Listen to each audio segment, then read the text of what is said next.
Rain slammed against the windshield like it was trying to break through.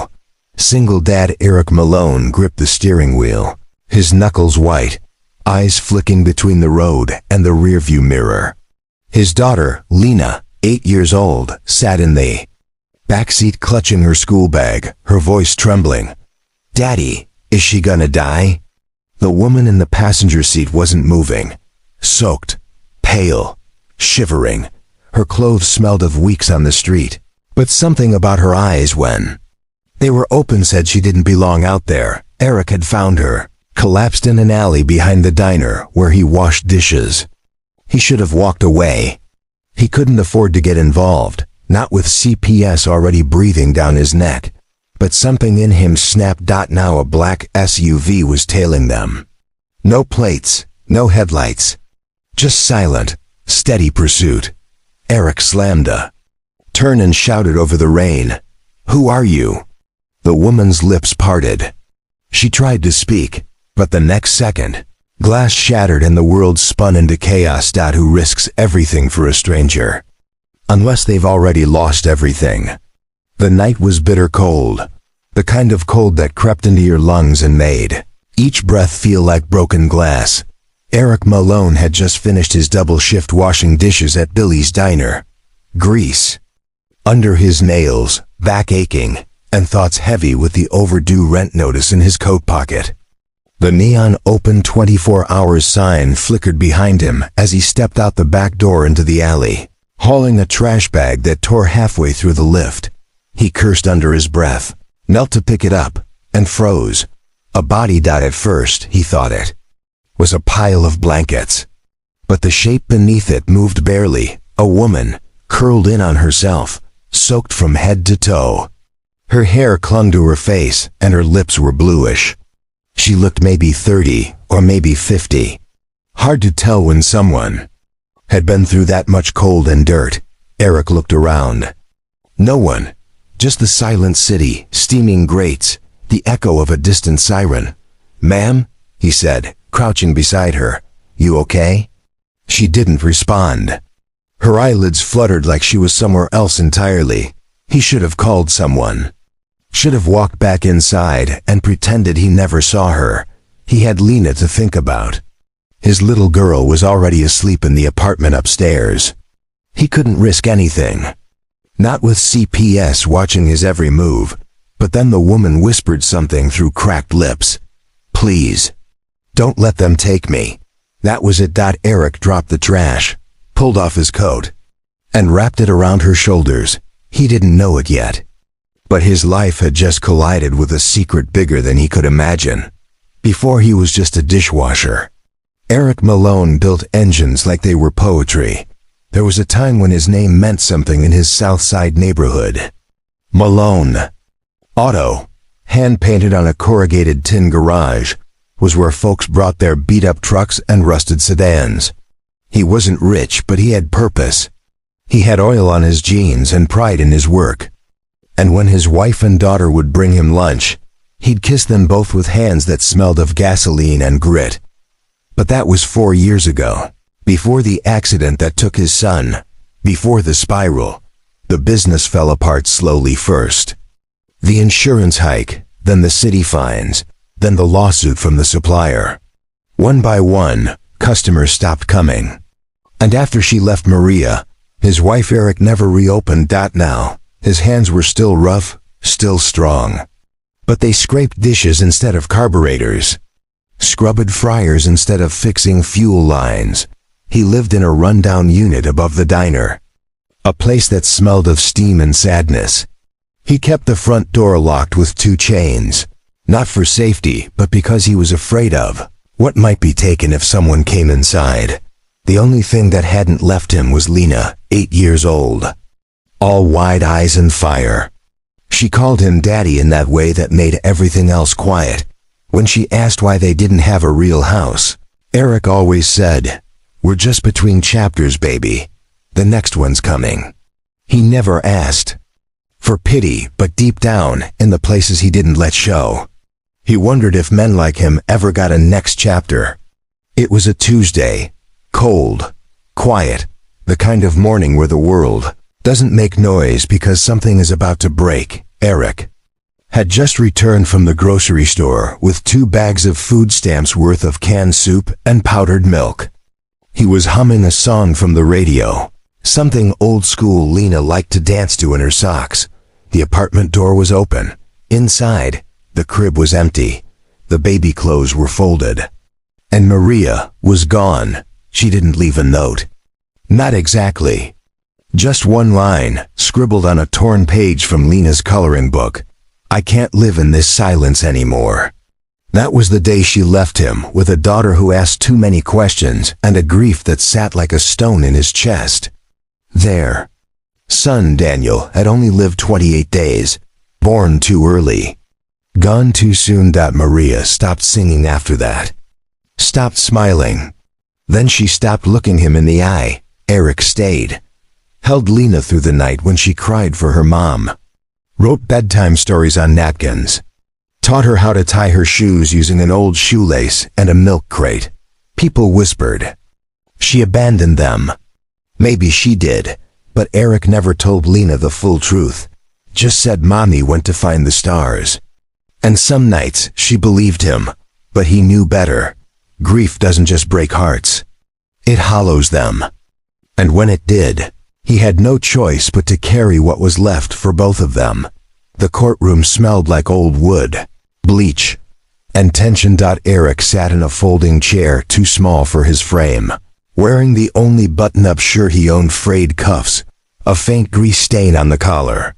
Lena sat beside him, coloring quietly, her little legs swinging above the ground. Across the aisle sat Deborah Clark, the caseworker from Child Protective Services, flanked by a city lawyer in a gray suit. They didn't look at him. Just scribbled. Notes, eyes cold. The judge cleared his throat. Mr. Malone, the concern here is stability. You're working nights, no formal childcare, minimal income, and no formal education past high school. Eric shifted in his seat. I don't need a degree to raise my daughter. I need love. And I give her that every single day.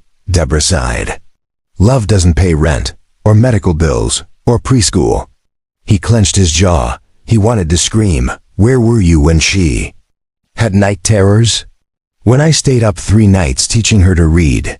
When we celebrated her birthday with a candle and a muffin because that's all I could afford. But he stayed calm. The court agreed to temporary custody conditional. He had 6 months to improve. Stable income, daycare, consistent school attendance. Any slip, and Lena could be removed. When the gavel came down, Eric didn't cry. But later, in the stairwell where no one could see, he held Lena to his chest and whispered, They don't know us, baby. But I do. And I swear to God no one's taking you from me. And somewhere deep inside him, the fight began. The morning light slipped through a cracked blind, painting golden slats across the chipped linoleum floor. Eric stood barefoot in the kitchenette, flipping pancakes with a bent spatula. He only had half a cup of batter left, but he made it stretch. Added a little extra water, mashed in half a banana to make it sweet. The stovetop flickered with uneven gas, and the smell of burnt edges hung in the air. Lena sat at their small fold-up table, legs tucked under her in a too-big hoodie. Her hair was in messy pigtails, held by mismatched rubber bands. You made hearts again, she giggled, holding up a lopsided pancake. Eric grinned, sliding one onto her plate. Only the best for royalty. They had no syrup, just a drizzle of jam from an old packet. No napkins, just a roll of paper towels he'd swiped from the diner after his shift. But this was their kingdom. After breakfast, Eric helped her into her too small coat, patched at the elbow with duct tape. He double-knotted her sneakers. Even though the solace flapped when she ran, he walked her to school every morning, even after working all night. Hand in hand through cold wind and cracked sidewalks, past people who never looked their way. Daddy? She asked once, skipping a crack. Are we poor? He stopped, looked down at her bright little face, full of questions he didn't want her asking yet. We're not poor, baby. We're just ... building something no one else can see yet. She smiled like she believed it, and maybe that's what kept him going, not the food, not the job, her belief that he was still someone worth trusting. The diner's kitchen buzzed with the heat of deep fryers and clattering dishes, but the tension between Eric and his boss was colder than the walk-in freezer. "Eric," said Mr. Thompson, the grizzled manager with salt and pepper hair and tired eyes, wiping his hands on a stained rag. "Listen, I'm gonna be straight with you." Eric leaned against the counter, sweat mixing with the grease on his forehead. "If those cops catch wind of you driving around with that woman, the one you found passed out in the alley," Thompson's voice dropped, "they won't just ask questions, they'll haul you in. And you know what that means for your custody case?" Eric's jaw tightened. "I'm not turning her away." Thompson shook his head. "You're playing with fire, Malone. You've got a kid. You're already on thin ice. Don't do anything stupid. You help her, you risk everything." The back door slammed open. Two servers rushed past, shouting about a fight breaking out in the dining room. Thompson grabbed Eric's arm. "Look, you've got heart, but this ain't the hero story, it's survival. You keep your head down, keep Lena safe, and don't get mixed up in other people's mess." Eric nodded, but inside his heart thundered against the warning like it was a challenge, because what kind of man walks away when someone is begging for help? The choice wasn't just about right or wrong anymore. It was about whether he was brave enough to risk losing everything for a stranger. The city blurred outside the car windows, streaked with rain like spilled ink on glass. Eric's hands gripped the steering wheel tight enough to leave white marks, the hum of the engine a thin thread of calm amid the storm inside his chest. Beside him, the woman Eve was curled in the passenger seat, shivering violently beneath his jacket. "I can't." "Go to the hospital," she whispered, voice barely audible over the rain. "They'll find me, and then it's over." Eric's heart hammered, torn between logic and the raw instinct to protect. His mind raced. The hospital was the only place she could get help. But what if she was right? What if the place meant danger, not safety?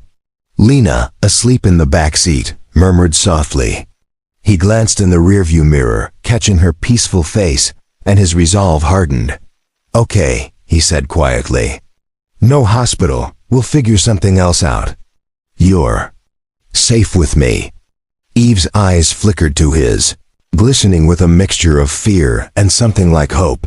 The city's headlights cut through the darkness, but Eric's world had narrowed to the woman beside him, the child behind him, and the pounding questions. He dared not ask who was she running from? Why had fate thrown this mystery onto his doorstep? For the first time in months, Eric felt the weight of his own heartbeat, not just the burden of survival, but the stirrings of a fight worth having.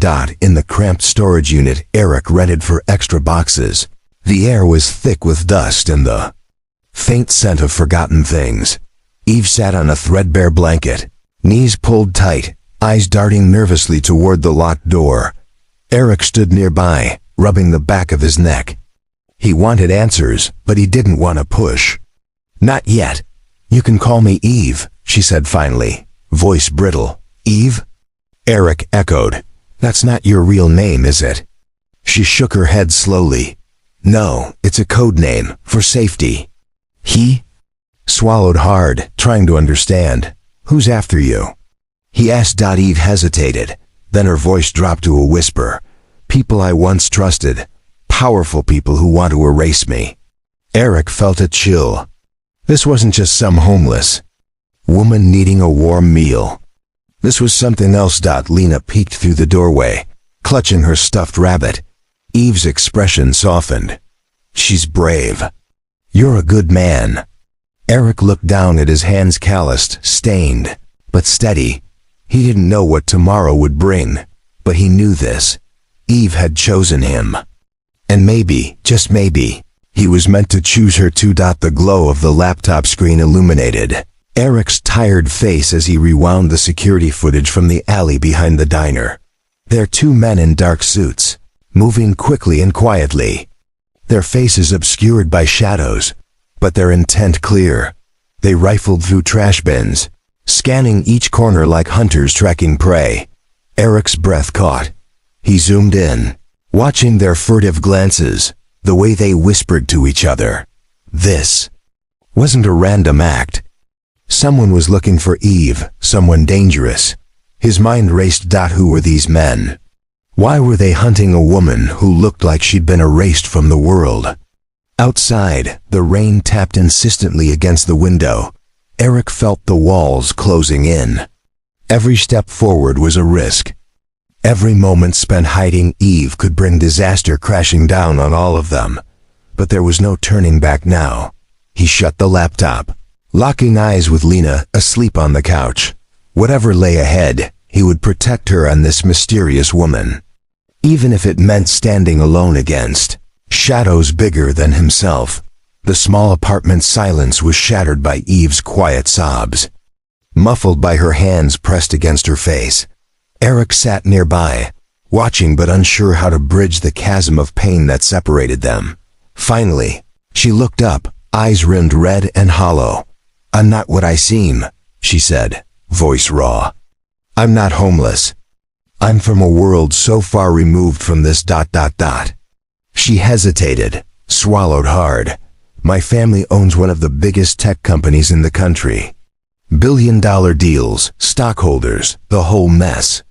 Eric blinked, struggling to reconcile the ragged woman before him with the image of a powerful heiress. "But," she continued, voice trembling, "there was betrayal. A poison drip of greed and jealousy. They wanted me gone, disappear, erased from the company, and from the world." She looked at Lena with sudden tenderness. "I ran because staying meant death. Unlucky you found me." Eric swallowed a lump, realizing the stakes had grown beyond anything he'd imagined. This wasn't just a stranger. This was a woman fighting for her life. And somehow, he was now part of that fight. The rain outside hammered against the window like a warning drum. Eric sat across from Eve at the kitchen table, her fragile strength mingling with his stubborn resolve. He could call the police, hand her over, and walk away, save himself and Lena. But watching her with his daughter, seeing the trust in her eyes, Eric felt something he hadn't in years. Hope. "Why me?" he asked quietly. Eve shrugged, a small bitter smile flickering. "Because you see me, not the story they want to tell." Eric ran his fingers through his hair. He'd lost so much. His business, his wife, his son. But this was a chance. To fight back. To stand for something bigger than survival. His voice was steady. "You're staying here. Until you're safe." Lena, sitting nearby, reached out and took Eve's hand. Eric looked down at them, the woman he barely knew, the daughter he would move heaven and earth for, and knew the line had been crossed. He wasn't just a man scraping by anymore. He was a protector, and some fights were worth risking everything. Eric woke to a sharp rap at the door, his landlord's gruff voice slicing through the thin walls of the apartment. "Malone, you're 2 months behind. I'm giving you 48 hours to get out. No exceptions." He stood frozen, the eviction notice in hand, as reality crashed over him like a tidal wave. At work, whispers followed him. Rumors that he'd been skipping shifts, caught up in some stranger's mess. The diner manager called him into the office. "You can't keep risking your job for this ... woman. We had to let you go." Eric. His world narrowed down to Lena's trembling hands clutching his, as they packed their few belongings. But even as everything slipped away, the job, the roof, the illusion of control, Eric refused to back down.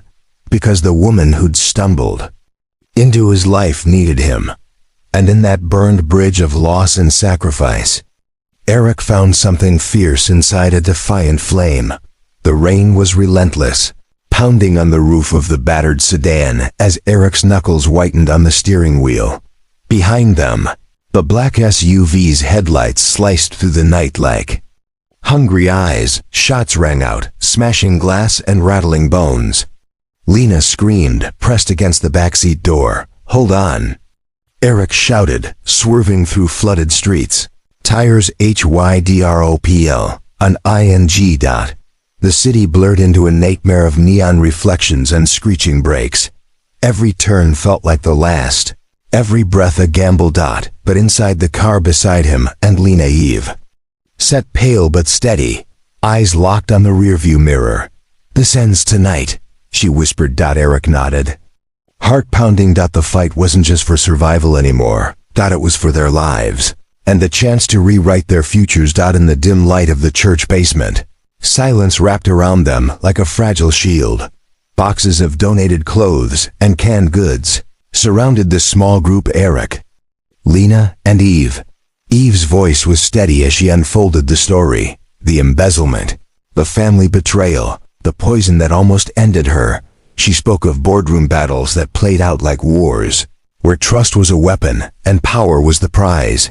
Eric listened, the weight of her secrets pressing down, but also the raw truth that had bound them. Lena, clutching Eve's hand, looked up with wide eyes, her little world growing bigger in that cold sanctuary. For the first time, Eric saw a future where they weren't just surviving. They were fighting. Together. Eric stood outside a payphone, rain dripping from his coat, fingers numb as he dialed the number scribbled on a crumpled card. The voice on the other end was cautious but intrigued. He gave no names, no locations. Just a story of a woman in hiding, hunted by shadows, and a single dad who wouldn't turn away.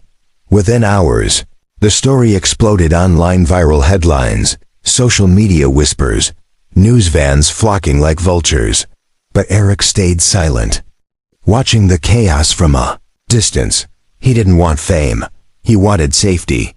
And as the world finally turned its gaze toward Eve's truth, he knew the tides were shifting. The glare of flashing cameras turned the city square into a blinding sea of light. Reporters shouted questions, microphones thrust forward like weapons. Eve stood tall, clad in a tailored coat that no longer looked like a disguise. Her face, once haunted, now carried the sharp, fierce grace of a woman reclaiming her story. Beside her, Eric stayed in the shadows, holding Lena's hand tightly.